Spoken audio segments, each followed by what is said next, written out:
Всем привет, с вами канал Baltic Sales.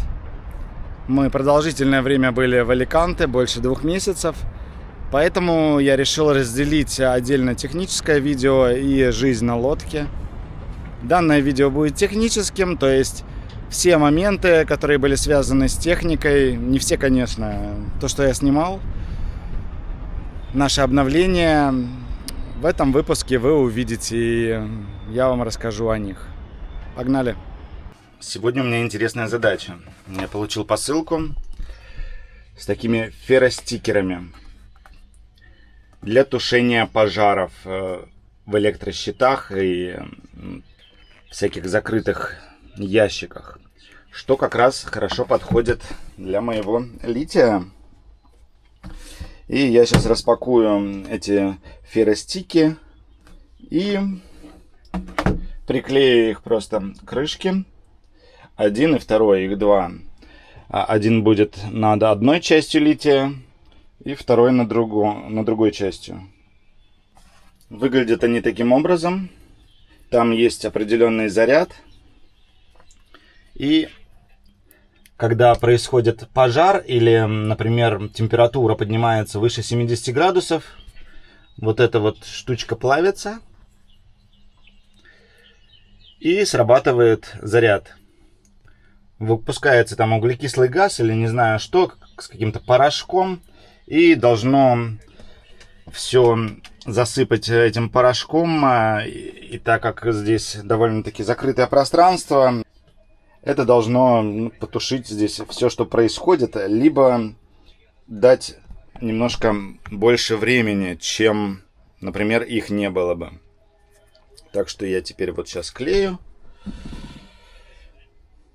Немножко повышая нашу безопасность. Собственно говоря, работа несложная. Вот, с другой стороны крышки я приклеил 2 таких автоматических огнетушителя. И теперь просто переворачиваю крышку, и вот они будут прямо над литием. Теперь я просто закрою все это, и все. Здесь много всякой электроники, плюс батареи, поэтому здесь будет стоять у нас как раз датчик на дым. И еще один датчик на дым у нас в большой каюте, в общей, тоже теперь стоит. Много безопасности не бывает, никогда. А сегодня у меня день обслуживания подвесного мотора Yamaha 8CM. Задача у меня какая? Я сниму ногу. Здесь вот 4 болта, откручивается. Потом здесь где-то отсоединить нужно будет. И тогда она должна будет сняться. Почему нужно это делать? Потому что как-то у нас охлаждение перестало работать. Струйка только капает. Я проверю импеллер. Если он плохой, а он точно плохой, я его заменю. Потом, когда будет снята нога, у меня не получалось раньше, еще в Сейшале я пытался сделать обслуживание, поменять здесь масло, но вот эти вот винты, они не откручиваются. У меня есть ударная отвертка, и теперь я на земле попробую все это хорошо сделать, открутив их ударами. Ну вот, собственно говоря, нога снята. А это как раз здесь должен стоять импеллер. Я сейчас разберу эту часть. Ну, заодно почищу все.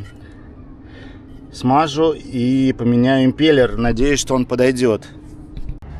Ну вот я болты здесь снял. И теперь поднимаю вот эту вот крышечку. А импеллер-то хороший. Очень странно. Импеллер хороший. Тогда нужно проверять все каналы, по которым вода проходит. Обслуживание мотора идет полным ходом, как видите. Но сейчас такой момент, что вот этого человека надо укачать, чтобы он заснул. Ногу я почистил. И, как обычно, импеллер, который куплен. У меня 2 варианта, потому что никто не знает, какой он здесь. Говорил везде, правильно писал. модель мотора, но они не подошли. Сверху, видите, новый, а это старый. Все вроде как одинаковые, да, все одинаково. Но если их приложить вот так, то видно, что один толще другого. Поэтому крышечка насоса не закрывается. Ставлю обратно старый, буду иметь в виду, где-то куплю другой теперь импеллер. Наконец-то получилось такой вот поворотной отверткой ударной открутить все. Я слил масло и сейчас буду заливать новое. Ну вот, масло заправлено, нога подготовлена. Я сейчас тогда просто здесь вот смажу, чтобы вал хорошо зашел. И буду соединять тогда все это дело.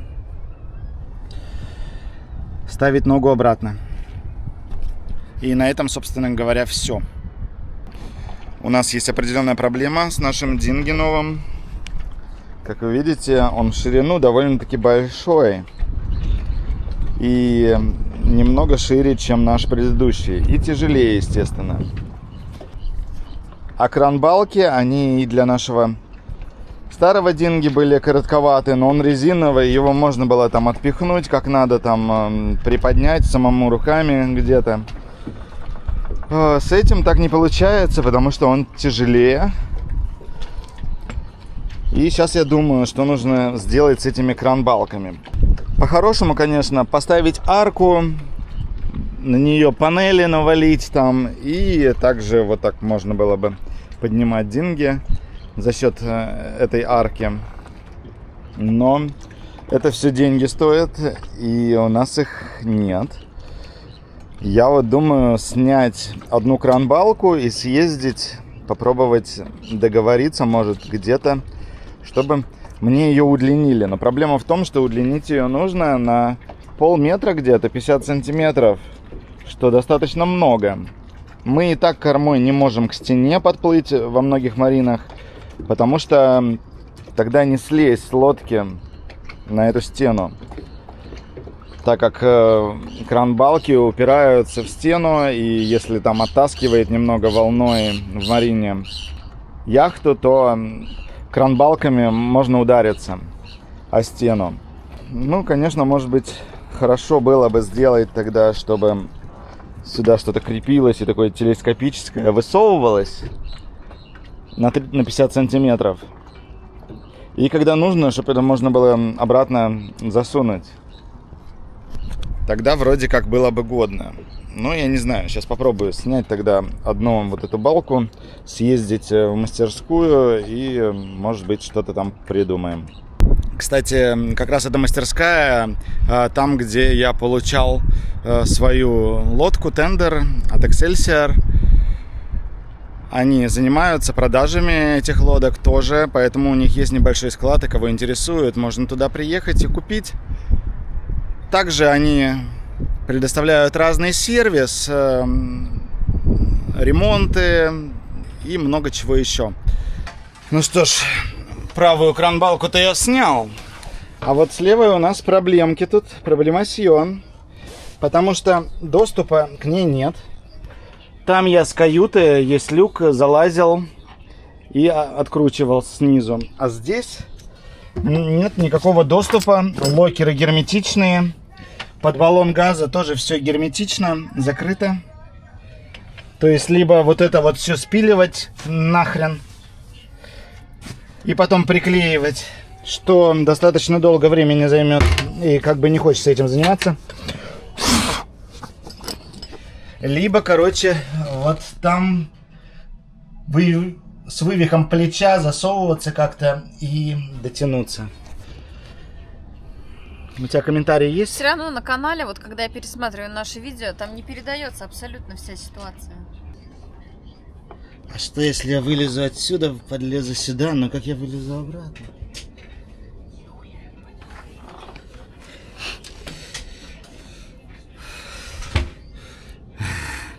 Съемки.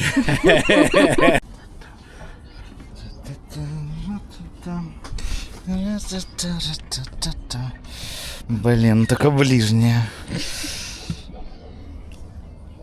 ближняя, а это Да. дальняя.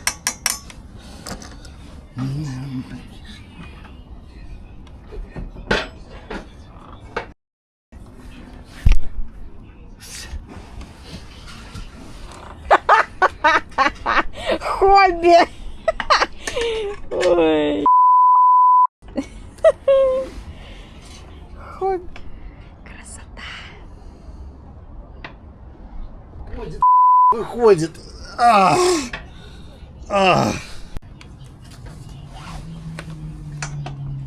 Давай. Крути. Где болт?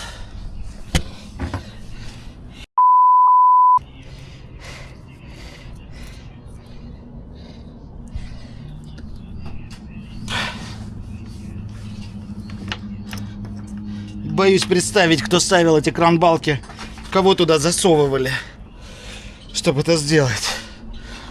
Хватит снимать, давай крути следующий. Но все-таки получилось снять кран-балку на левом борту. Это было непросто. Сейчас я здесь все почищу. Клейкой лентой закрою отверстие, чтобы пока никакая вода, дождь туда не попадали. Вот кран-балка у нас лежит. И тогда уже прям-бам-бам, завтра повезу ее тоже в мастерскую. Ну вот, демонтаж второй кран-балки закончен. Сейчас я еду с ней, со второй, снова в мастерскую. И там уже с ней будут творить чудеса.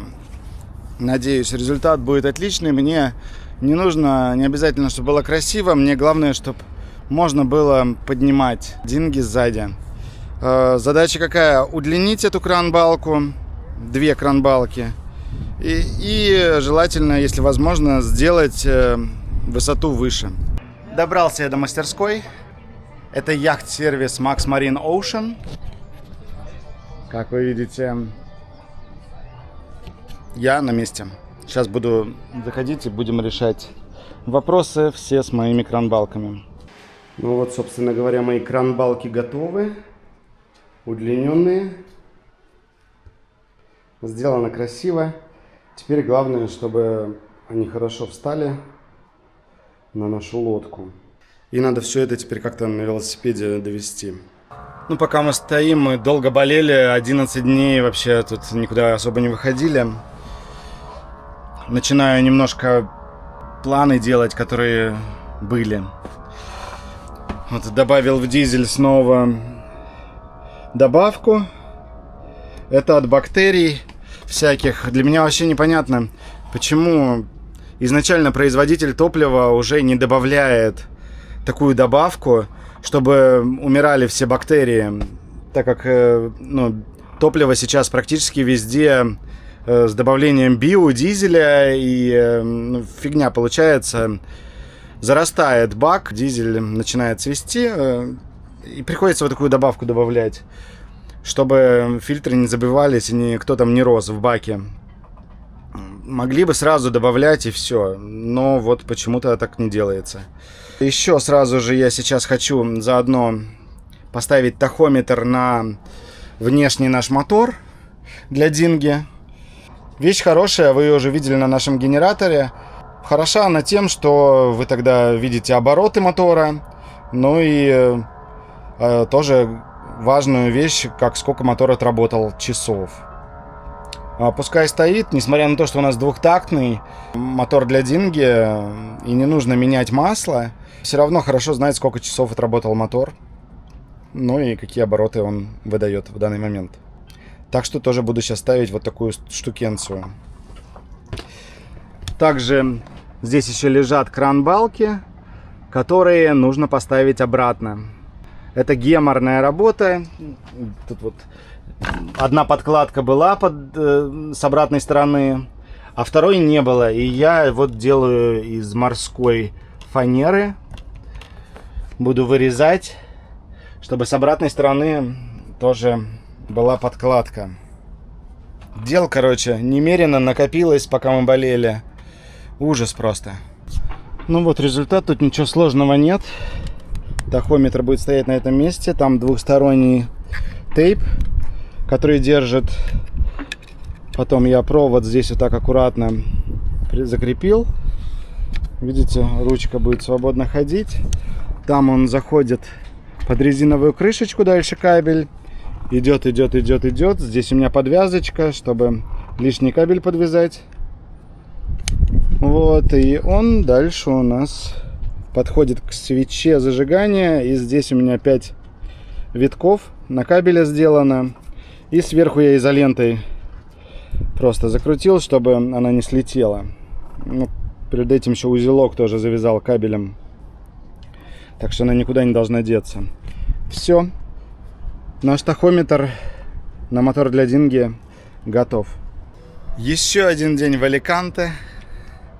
Солнечный испанский денек. Смотрите, какая погода. Зима, я в шортах и футболке. Кайф.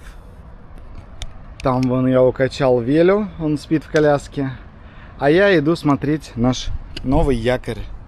Раньше у нас стоял CQR, приблизительно на 16 килограмм. Вот он лежит здесь. В принципе, он нас не подводил, но многого мы от него и не ожидали.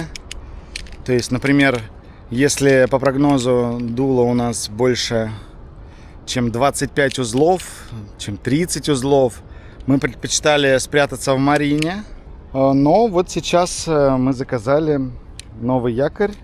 Это Rokno Vulcan. Он уже 20 килограмм. Огромный выглядит. Не знаю, я мерил. Вроде как должен как-то подойти нам. Сейчас я его буду распаковывать и примерять.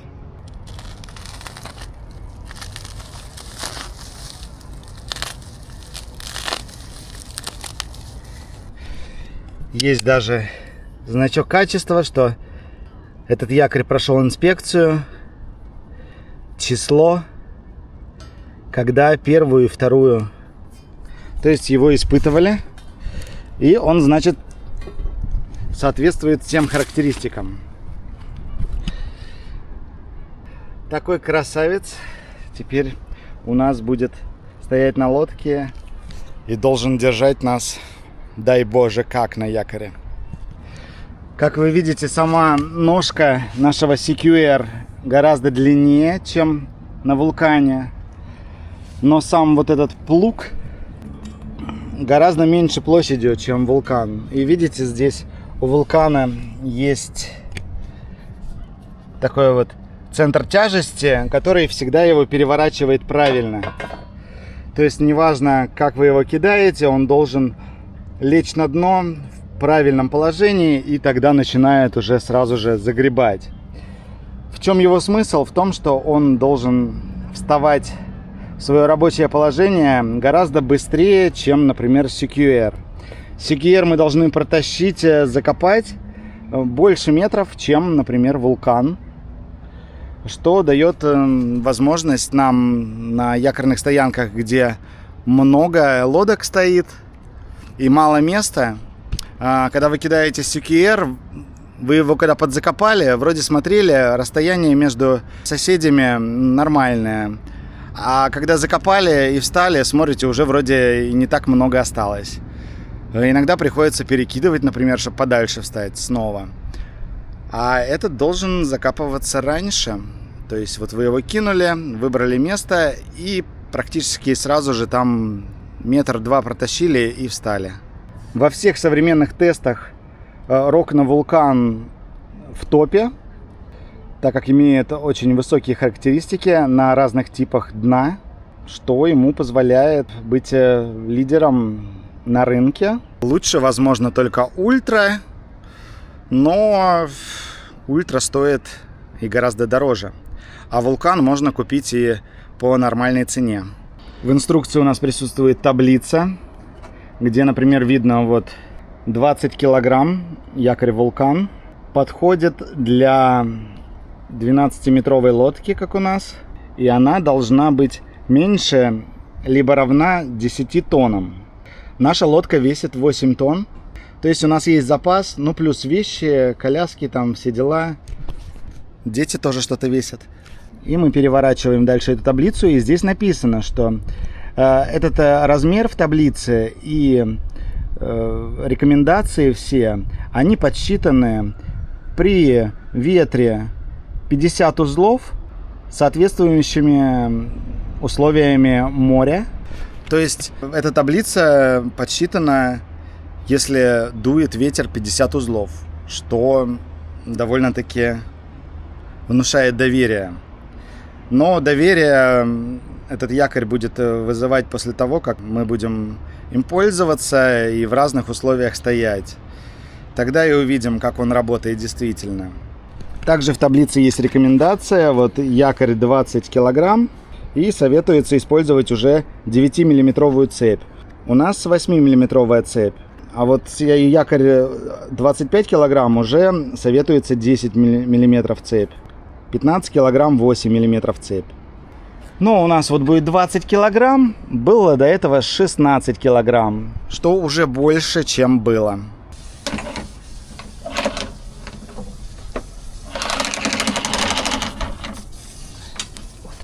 Ну не держи не криво, ну смотри, что ты делаешь. Вот сюда положил. Тащи еще раз. Ну тащи ровно, ровно. Смотри, чтобы она вот так вот была.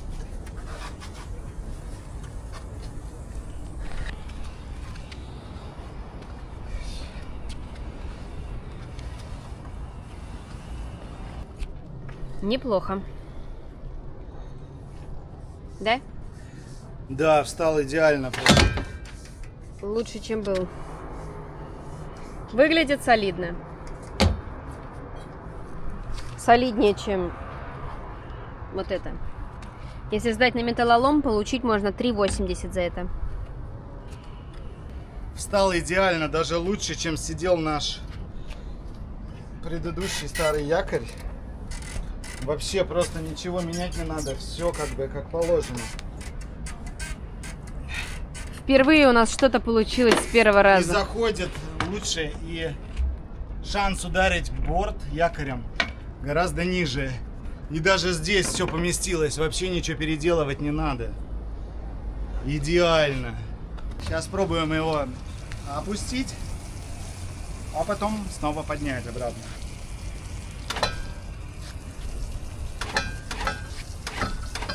Там у нас как раз точно под него защита стоит.